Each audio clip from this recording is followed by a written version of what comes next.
Ayun, hello everyone. Welcome to episode 12 of Brewing Live, filling your digital cup with great stuff.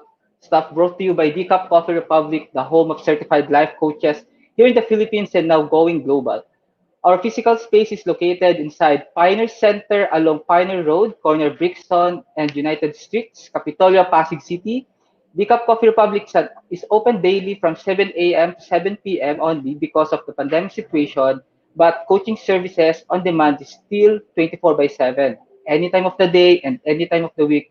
Just connect through 0917-586-1661. So Brewing Live is a 30-day exploration journey that aims to fill your digital cup with great stuff and ignite your space with opportunities for impact, income, and influence. We started the journey last September 1, and you can watch the replay of the past episodes in Pickup Coffee Republic FB page, Life Coach Philippines FB page, and in Coach A I Connect YouTube channel. So yan, thank you for joining me today. Please do tag a friend in the comment below and share this link to your timeline and FB group so that we can reach more people and help transform lives. This project is in partnership with Coach A Coaching Club. Our mission as club members is to create massive impact by turning our talents into income and influencing the people in our chosen domain and territory through the platform of life coaching. So batch one of Coach A Coaching Club is now on month four, and this endeavor is our community service after completing 12 weeks of training inside the club. And batch two is now ongoing. And if you're interested to know more of the club and how you can be part of this premier club for coaches and entrepreneurs, please connect through 0917-586-1661. And yun, so for today's episode, I will share with you how to take charge of your shyness. Ayan, so how to take charge of your shyness. So before anything else, I'm encouraging you to dun sa pinaka like from the whole this whole process or journey or presentation, kapag may natutunan kayo, you're able to get like very ano ba, a sentence or nakakonect kayo sa isang bagay na nasabi ko or present in the slide, I'm really encouraging you to share it in your timeline, to your Facebook page, and yun, add our official hashtag Pack My Bag Moment and hashtag Teacup Brewing Live. So like para makita namin in order for you to ma-support namin and really to give thanks and yun honor yung mga takeaway nyo. So yan, before anything else, pakilala muna ako in a bit. So I'm Coach Orville. I'm a professional certified life coach, focuses on building confidence, and I'm a certified I was certified by the Global Institute for Coaches and Entrepreneurs based in Dallas, Texas, USA. And now currently I am also a software engineer na yun, almost mag-decade na. And this presentation actually talks about from me being a software engineer, from working in IT, paano ba ako napadpad in doing life coaching and specifically focusing on building confidence. So yeah, what is shyness? Yeah, personally, I napaka-cliche. Really, the question is what is shyness for me because maybe I like nakapanood na ako ng many videos about shyness, motivational speaker talking about shyness, content, di ba? They always say, what is shyness? And yun, dahil nga cliche, I get also yung definition na alam ko, I mean, sa internet actually. So they say, shyness is feeling of apprehension, lack of comfort, or awkwardness around people. So isa-isa natin, when you say feeling of apprehension, yung parang kapag nasa paligid ka na ibang tao, you're going to start to do something new. Parang you feel may something na nakakatakot or something bad would happen. So, yun yung apprehension and then you start to feel uncomfortable with it. Like, nga, kapag nasa birthday party ka, tapos, di ba, ang daming tao din na hindi ka comfortable kasi nga meron ka rin yung feeling of apprehension and really the awkwardness. And I'm really thinking kung paano ko mabibigyan na example yung awkwardness. And let me pause. Well, that's yung pinaka-example ko ng awkwardness so because we had a very short awkward silence. Just really to prove na gusto ko lang ma-express what awkwardness for me is. But then, talking about shyness, nag-start yung journey ko as life coaching 2 years ago, actually. And this is the very first thing that I talk about, shyness. And until kanina, I mean, like until kanina merong revisions of how I going to present yung talk ko ngayon, I have this question in my mind na, is this really the definition of shyness that I am really fighting for? Or is this the definition of shyness na kung saan yun yung gusto kong i-address? And I realized, yes, partially. And allow me to give you the other meaning of shyness for me, and which is, ito yung context of shyness in this whole presentation. I mean, like, with this definition and then this definition of shyness na realize ko. Shyness for me are yung moments when you say, nahihiya ko to avoid what you want. Like, right now, I'm really encouraging you to try to, like, alalahanin, try to magbalik tanaw to those opportunities doon sa mga moment, situation, I mean, di ba yung parang life-defining moment mo talaga, wherein you ended up saying, nahihiya ko. Na yung gagawin mo na kasi ito yung gusto mo, however you ended up saying, nahihiya ako.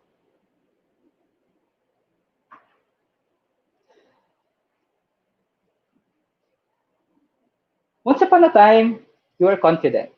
So, well, siguro most of you, itong nakita niyo yung slide na to is very familiar because, again, this is episode 12 of Pick Up Brewing Live.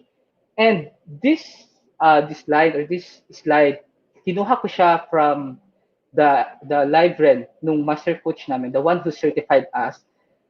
And I think that was episode 2 talking about questions that can help you to help you from doubt into confidence. And then he showed this slide. Once upon a time, you were confident. And again, so let me pull back a bit, chill, and then listen to a like a very beautiful, exciting, maybe very true story. Kasi true story naman talaga siya. So, nung nasa elementary ako, I start, nung nursery kinder, I'm already singing in front of the stage. So we're starting to sing, yung mga songs ng kindergarten, like ang mga ibon na lumilipad. This is something like that, kinakanta ko yan nung nursery kinder ko. And then comes elementary, started to dance. Diba? Like you start the folk dance. Tapos, yun, para I remembered, ano ako ng declamation, diba? And then, pagdating ng high school, I continued dancing, joined a dance troupe, able to perform in a large, as in like maraming tao. We won provincial and national. We were featured on TV. Me dancing. Yun, kasi like kasama ako sa dance troupe. And at the same time, when I was in high school, I started to feel na ang talino ko because I started to receive academic awards, that like parang yung nagtatap ka in a exam, di ba? And then that's my high school life. And then comes college, pinasok ko naman ng leadership. So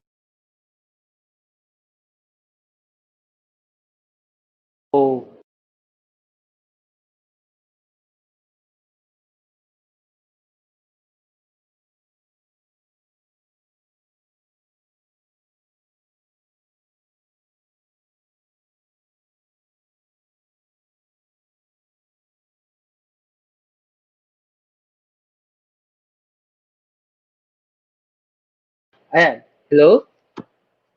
Sorry guys. Okay. Okay na. So yun, pagdating ng college, still yun nga, naging dancer pa rin ako. I joined a dance troupe, naging scholar ako doon. And I entered leadership. So like, parang, I was nominated, nag-go ako, gusto ko ma-experience maging leader. I want to, experience the delegating. Di ba, magpaplano tayo, ito yung gusto natin makuha as a team, then di ba, magbibigay ka ng task sa isang tao, and then magre-report siya sa'yo, then going to ask you, ask you advice kung paano ito gagawin. So parang ikaw yung leader, I mean, parang tuloy, ikaw yung leader, like you're starting to lead them, at may mga tao na iniwala sa'yo. And then at the same time, in my college, I took double course. So I took Bachelor of Science, Information Technology, and Bachelor of Science in Computer Science, and I was able to finish it in 5 years. Tapos, I was able to receive again the Leadership Award and academic awards with it. Yun, naging scholar rin ako academically and then the extracurricular.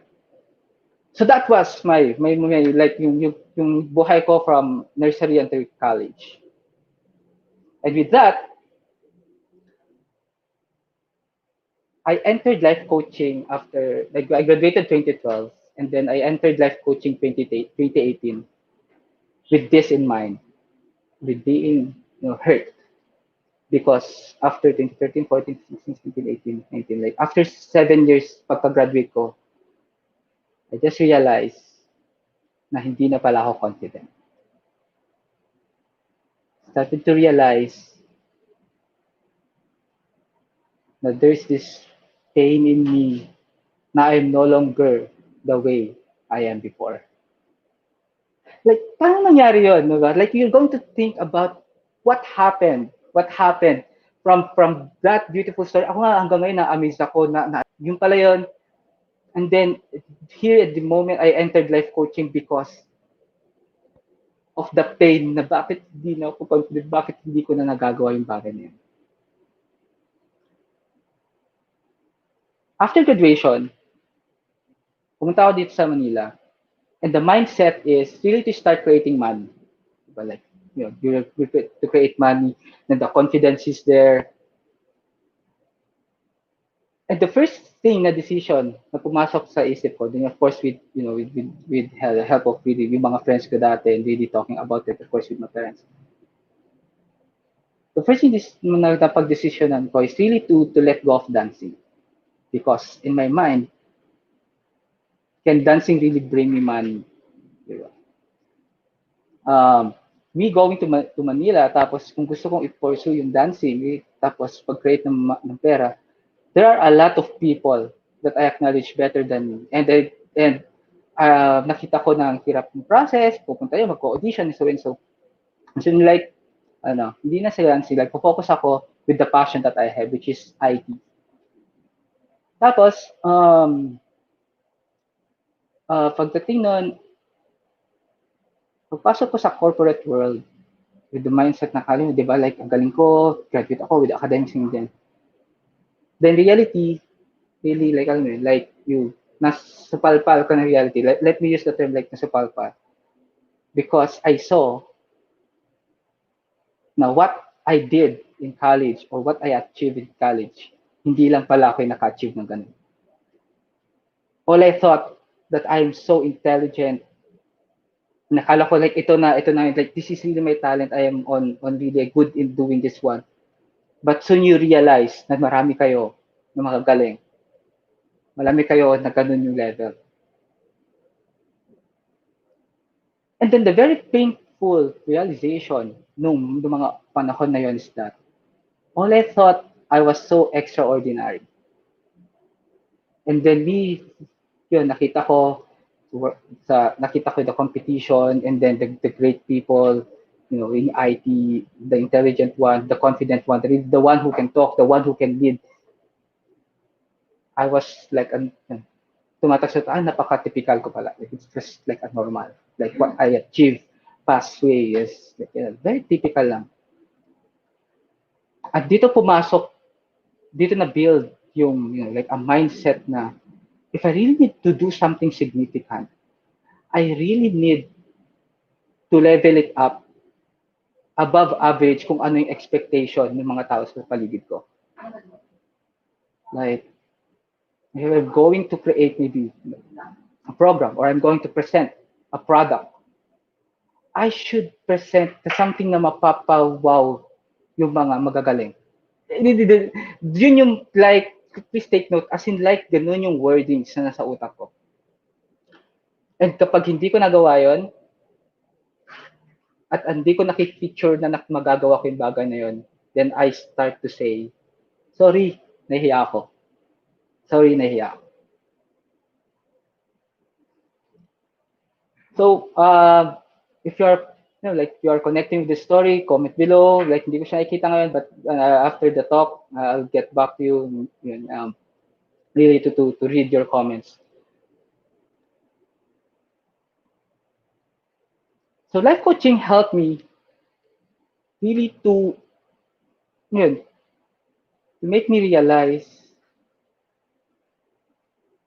like I wa na nakabox ako on the definition of talent.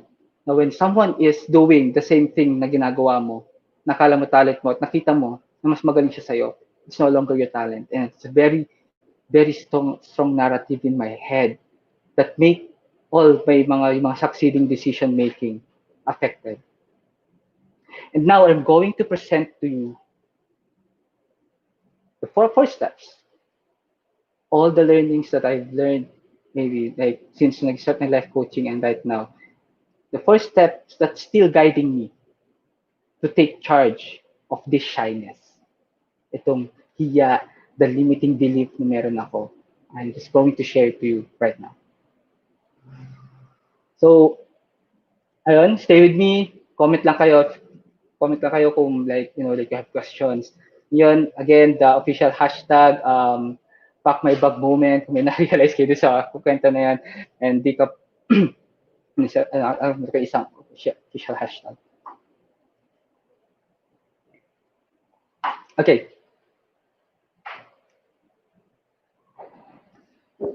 First steps to take charge of shyness. Again,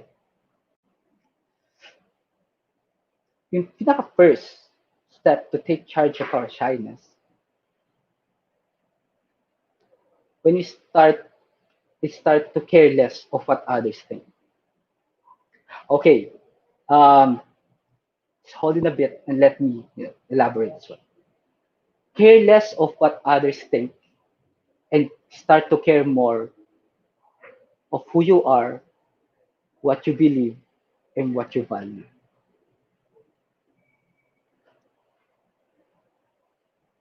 You want, let's discuss first, bakit ba gusto nating i-take charge yung shyness na yun? Right? So what can you get if you can take charge of your shyness? When I was in corporate, yun, like another story, I was in yun. I was still like I'm still in a corporate, no, but in the early days in my corporate work, in my corporate experience, I was offered for a promotion. I was offered a promotion na like yun in a firm, like you're a very good person, galing mo, you start to nakakapag-produce ka ng ganito and so and so. And I want you to offer this promotion of taking to lead a team. Diba? And in my mind, may mas magaling sa akin eh. Bakit ako? Again, that's in my mind. May mas magaling sa akin, ba't ako? Yeah.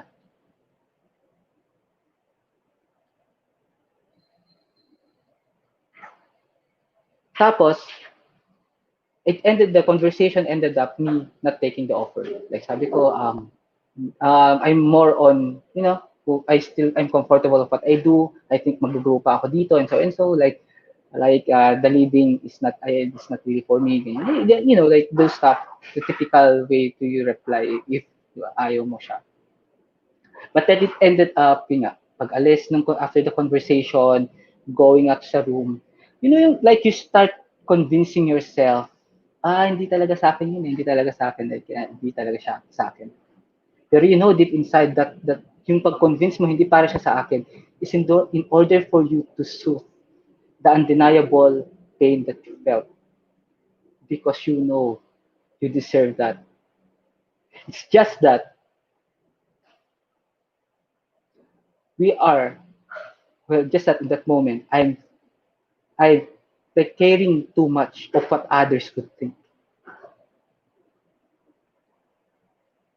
Like, we really need to go to the point of accepting that we cannot control how others would respond. Kasi in that very moment, the things in my mind is, okay, kapag ginawa ko yung leadership na to, how sure am I na mapapawaw ko yung mga taong nagtiwala sa akin to give me that, that promotion? Like, like gaano kalaki yung chance na dapat, wow, ang galing, wow, o nga, talaga dapat pinomote ka pa namin before, wow, ang galing. Diba? And doon na agad, may ganun na agad in my mind na, paano yun? Dapat clear yan sa akin if that will happen. Ganyan. Like you can like I share to you the question that really connects me dun sa context. Like, are you living in others' world? Like, am I living in others' world? Because bakit ako nagwo-worry on pleasing the people that are giving me a chance to be promoted? Like, for the first place, nagbigay sila ng trust. Pero, like, I really need to understand how they think para magawa ko ng maayos yung trabaho ko. And if I'm going to, like, may nanonood kasi sabi ko, I'm really living or really doing my very best to please the people instead of me doing what I just wanted to do.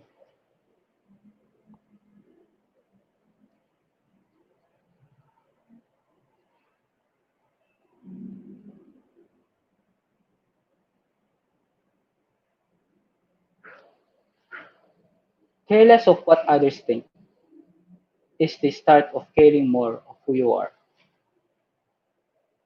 And this process is very possible if you start to find and found the place to help you to care more of yourself.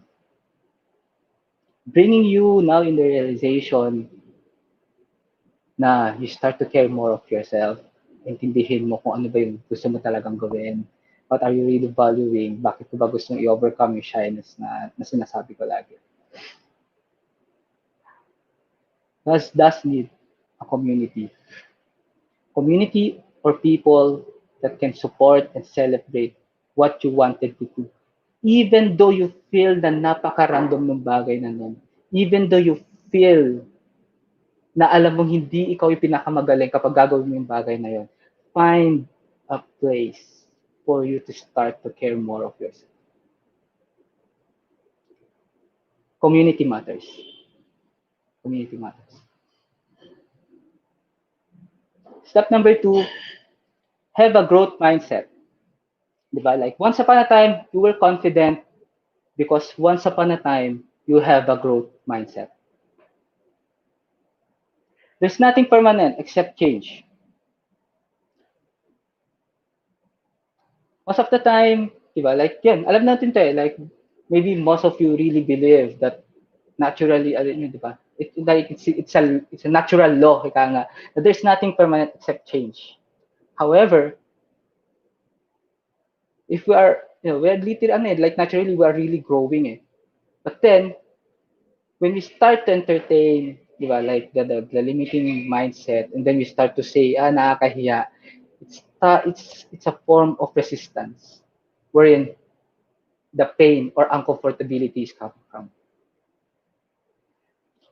Nung high school ako, diba, like I said, I did a lot. I mean, nung high school, college, like from dancing, from really doing my best academically. Because gusto ko, like yung curiosity ko, natututunan ko, like nag-advanced reading ka, then you start to do the dancing, and then kapag nakakagawa ka ng mas mahirap na step, di ba? Dapat yung nag-enjoy ka, and then kapag nadapa ka, di ba, nadapa ka, or you're not able to answer the correct question, nandun ka sa point of at least alam ko na hindi ito yung bagay na yon. So pwede na akong pwede kong gawin yung ibang so hindi pala ito gawin yung step kasi masakit pala, matutumba ako. At least after 5 minutes na nag-recover ng katawan mo, pwede mo nang gawin tapos hindi mo na gagawin yung ginawa mo kasi natumba ka. That's the growth mindset. Because having a growth mindset, you value more your progress. It's we are not really focusing on the result. We are very excited of what we are becoming. Like I am very excited what am I becoming papunta dun sa presentation time namin. Like where I'll be able to dance this step powerfully, like, like after ng presentation, ano ba yung next level ko, nasaan na ako. And then kapag natutunan ko ba to, like, ano ba yung next na pwede ko matutunan in connection with this one para ma-implement ko siya sa mundo. We have that curiosity, we have that, like, the drive once upon a time. Having a growth mindset, it's really either you win or learn. Like, if you start to do things, tapos, hindi mo nagawa yung ina-expect na mangyari, how would you, paano mo siya tinitake? Is it something na, mali? Or is it something na parang a message or a signal na there's other way to do it? We were so excited growing up nung bata tayo. Like in all aspects, I really believe that. Like from playing basketball, naisip ko lang yung basketball.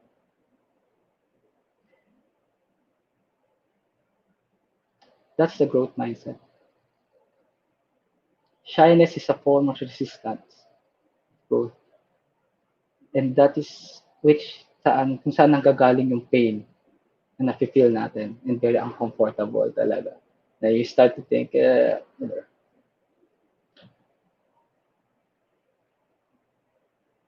next step, be humble. Now, I'm encouraging you really to focus, really and really listen, and then I'm encouraging you to comment if you may na-realize you want to ask something about this. Because in this step number 3, this is a very personal, like a very personal realization of mine. Be humble. If you're going to think of it, parang like, bakit be humble? If you're shy and you're not doing anything anymore, di ba? Like, bakit be humble? Okay, yun yung tanong ko before.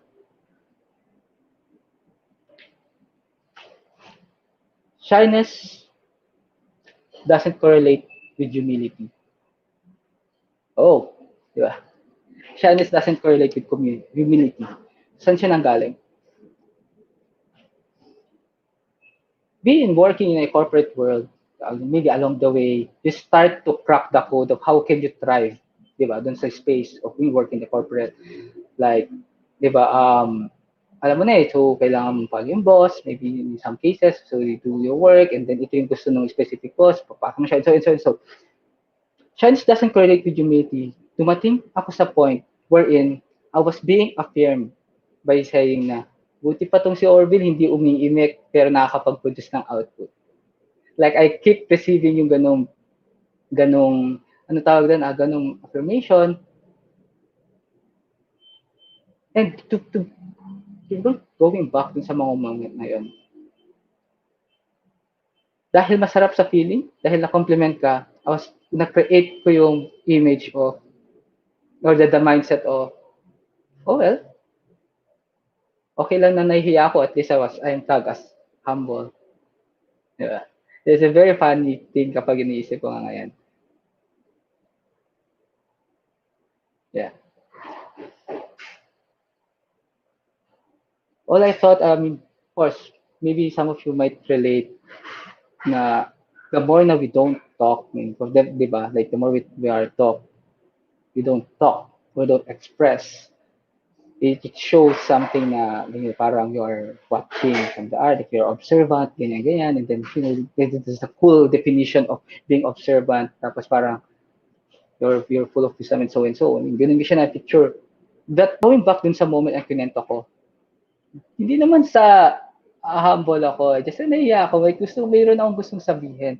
Natatakot lang ako, baka mag-create ng conflict. Natatakot lang ako, kasi baka mali yung sasabihin ko or isasuggest ko. Natatakot lang ako kasi baka ako yung maging accountable, and if things didn't went well, sa akin yung sisi.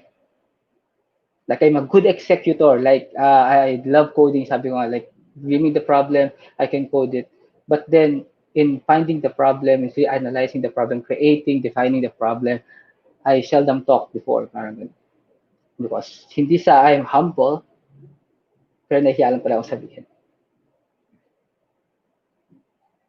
Shyness doesn't correlate with humility. Like maybe one, maybe like, oh, I feel one or two, baka nakakanik kayo. Shy, like, if you if you're starting to convince yourself na you're humble because you feel shy about it, let me, be blunt right now, and this is a personal experience naman na gusto i-share. Shyness doesn't correlate with humility, and with that, shyness can be correlated to pride.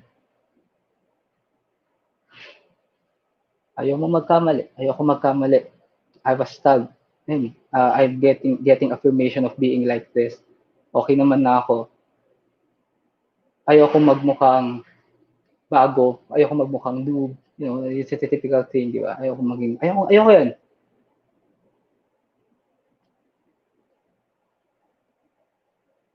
And going to think about bakit ayaw mo magkamali. Because me during that time starting to preserve an image. Ayoko magkamali, and then I want to take pride of it. Ayoko magkamali. And pride there is starting to preserve an image na build ko na, which is something na soothing sa akin. Which is make me feel better, make me feel, feel significant. Significant. But that's the problem. We're talking about growth mindset. To, we are meant to grow. There's nothing permanent but change. But then, why are we preserving an image?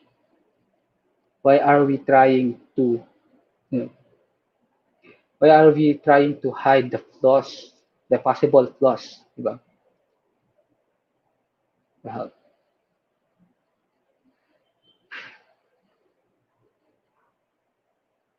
that's it.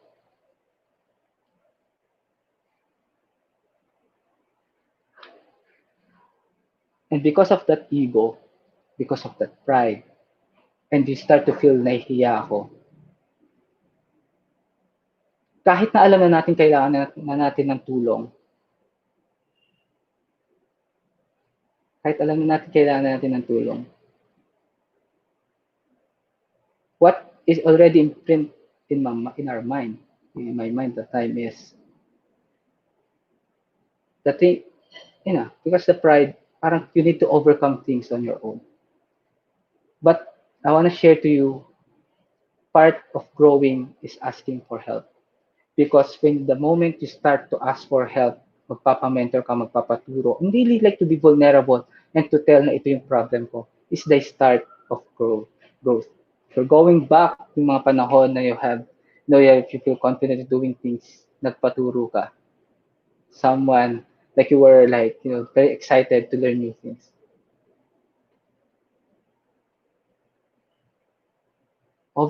Taking charge of shyness, overcoming it, it's very effective when you are really asking for help. Starts when you start to open up, being vulnerable of it. So yun. So that's step number 2, be humble. And then the next, yung pinaka last step. Actually, this last slide, I would say is the most important slide of all. This is the most important slide of all nung pinesent ko. Like the step 1, 2, and 3 is really very connected. Actually, this is like the foundation. Kaya I wanted to end with this point. Love yourself. Whoa! Of course, maybe if someone's really watching, maybe a programmer or IT out there. I mean, parang naririnig ko yung old me.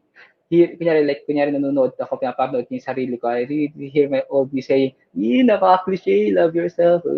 Like, but really, like, I'm here really sharing to you the power of loving yourself. Like, Di ba? Napaka-cliche yun eh. Napaka-cliche yung love yourself.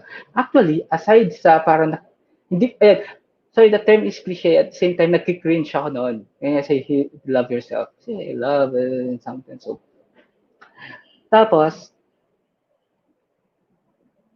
love yourself, hindi ko, isa to sa mga bagay na kapag naririnig ko, I mean, going to be honest, aside sa nagki-cringe ako, ang totoo kasi hindi ko alam what does it even mean. Love yourself, diba? Ayan, sa movie, love story, ayan, mahal mo yung sarili mo. So, of course, then, diba, parang like you start to, diba, yung parang like ititreat mo yung sarili mo, parang like, meron, bibili ka ng mga bagay, ng mga favorite stuff or food, diba, like loving yourself. Yeah, it's a sign of really loving yourself. But let me go deeper and let me share to you how I see or I was able to define and able to accept the concept of loving yourself. It starts with acknowledging yourself. How can you love someone na hindi mo, like someone na hindi nag-exist because you don't acknowledge, di ba? Like, if you're going to say to your girlfriend or boyfriend, like, I love you, ganyan, pero it doesn't exist, so like, di ba? Minsan may joke yan, like an imaginary boyfriend or girlfriend whatsoever. But then, you exist. You yourself exist. So let's acknowledge ourselves. It's one of the first steps in loving yourself. Acknowledging ourselves is identifying and celebrating our wins. The story na shinare ko kanina ng maybe napakahaba is it's really the very first time na kinento ko siya na ganun. It's really the very first time. So if you're here listening to me, yun, it's really my treat. So it's the very first time ko nakwento siya ng bagay na ganun. Because it's really part. You really need to accept the truth. Most of the time, we often think na it's somewhat like a bragging. But the question is it something na bragging if yun yung totoo? We are not, dun eh, I am always blocked with that thought na yun, pag na-accomplish ako, parang like, ayoko may mahal na iba and so and so.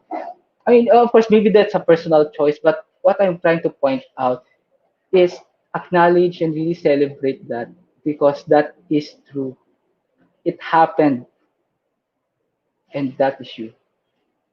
Those wins, pati yung mga wins na hindi talaga wala nakakaalam. Try to acknowledge it. Like, maybe you're starting to celebrate, uy, may napasaya ako, may napatawa ako, may natulungan ako. Like, wala nakakaalam doon.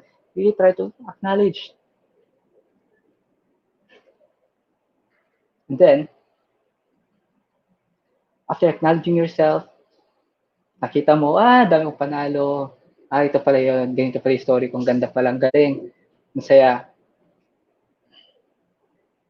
Another part of loving yourself is forgiving yourself. Release yourself from your past mistakes.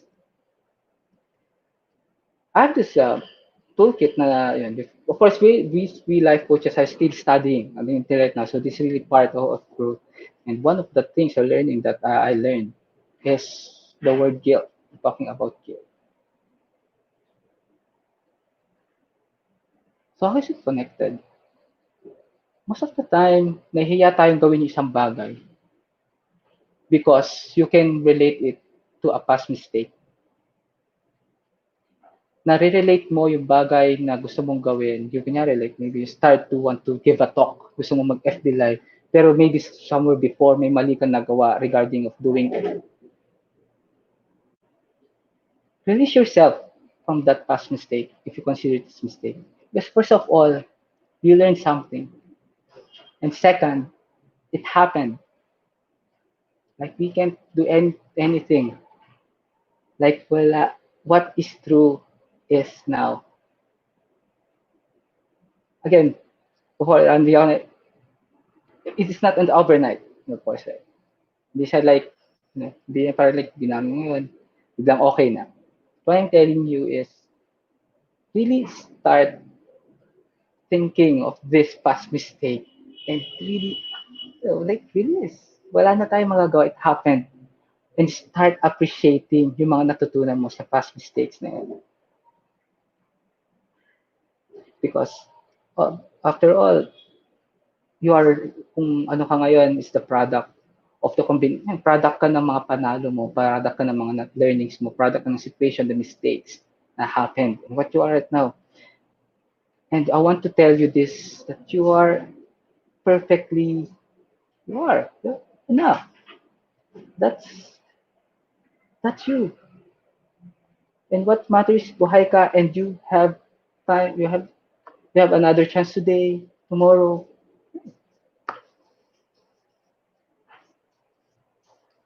We are not here, I'm not telling that we're going to disregard the feeling, the pain, yung naramdaman mo but past. But here I'm telling is, if this mistake still feel you the guilt, which is eventually will create the shame or yun nga, the shyness, how are you right now if you're not releasing that? And then start to be yourself. The be yourself, same is true with love yourself, is something na personally ano siya, nakakairita rin, narinig ko, be honest, nakakairita because hindi ko siya magets. You say, uy, gusto kong gawin to, pero nahiya ako. Be yourself, di ba? It's the typical advice. Be yourself lang. Kaya yan. Of course, hindi be myself. Mahiyain nga ako, so I want to be myself, so I want to continue being mahiyain. Di ba? Like, that's how I think, yung kapag nakakarisip ako ng be yourself. Di ba? Yun gusto ko mag-get. When you say be yourself, what does it even mean?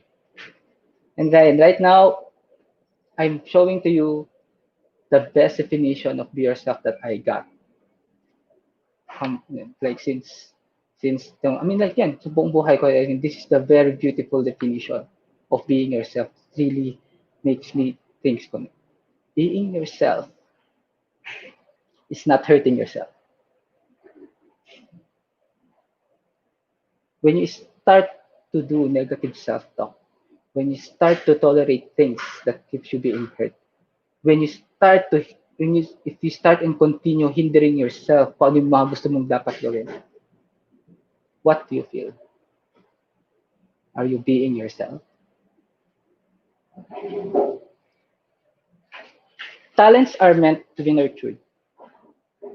Diba? Like nasabi ko nung pinaka-first part, the pain really is, kala ko kasi ako lang yung makakagawa ng ganito. Kala ko talent ko na to kasi yun yung definition na meron ako when you say talent, ikaw lang makakagawa. Pero makikita mo marami nakakagawa ng bagay na yun.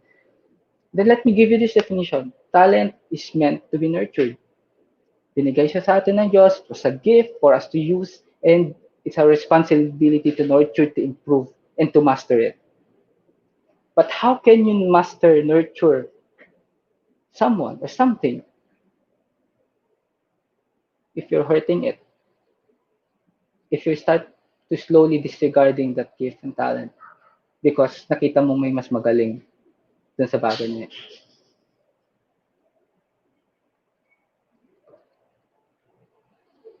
Take charge of your shyness because you no longer want to hurt yourself. You no longer want to hurt yourself anymore. Start to be yourself. And when you are no longer, you're improving of not hurting yourself, you start to feed yourself with the positive self-talk. You start to open up, asking for help. You start to care more of yourself. You start to knowing kung sino ka. Then you will be surprised. You start to hear a voice. And that voice is the one you heard, or the voice. Ano ba? Hindi parang siya yung voice na nakatago lang sa puso natin. This is the voice na meron tayo ng bata pa tayo when we start with the confident things. And this voice, I would say this is the voice of the one who created us. The one who gave us the design, the gift, the talent that we are, maybe most of us start to disregard because nahihiya tayo. And when you start not hurting yourself, start to hear it. And with that, you start to hear what's in your heart. You can have the courage to follow. Have the courage to follow that voice, follow your heart and intuition, because they somehow already know what you truly want to become. This is according to Steve Jobs. But there's a special meaning back to Steve Jobs because Steve Jobs is, known in IT, and Steve Jobs is very well known of really acknowledging the power of emotion in doing technical things. And sabi niya, like when you start, like hear your heart and intuition, what's God telling to you? Because somehow, they already know what you truly want to become. The things that we want to, that will make us fulfilled. We'll start taking charge or shyness and start not hurting ourselves. Hindi marinig mo na siya. And then the start of fulfillment. And with that, I am Coach Bill, or Bill. I am offering. I have a coaching program. I'm really offering this up. This is a bundle created by Master Coach A, Coach A Careless Coaching Bundle. So this tool, this workbook talks about like how to stop worrying what other people think about you, and then re-encouraging you, I'm offering you this toolkit. Get this, and then let's journey, dive deep. We start to care less and care more about ourselves.